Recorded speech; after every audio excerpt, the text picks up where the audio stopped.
پەیمانگە تەکنیکە کارگێڕیەکان بەزان کۆڵایەن پارالێل ئێوەران چەندیان وەرگرتووە.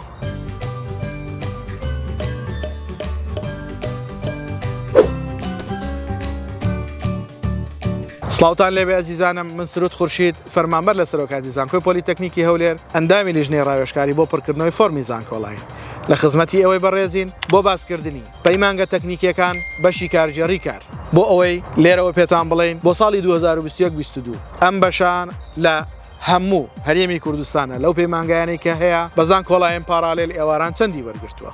خۆشەویستانم، کارگێڕی کار وەکو یارمەتی دەرێکی دەرچوانی کۆلێژەکان کارەکات لە فەرمانگە حکومیەکان، لە کۆمپانیاکان، لە کارگە و لە هەر شوێنێک کە پێویستی بە ئیدارە هەبێت. خۆشەویستانم، ئەو کۆنمرانەی ئێمە باسیەکەین وەکو بەرچاوڕوونی و زانیاریە تاکو لە کاتی پڕکردنەوەی فۆرمی زانکۆڵاین بەپێی کۆنمرەکەتان ئەو بەشانەی کە دڵخوازی خۆتانە ڕیزبەندی بۆ بکەن. ئێوەش تا کۆتایی ڤیدیۆ بینەر بن تاوەکو سوودی لێ ببینن.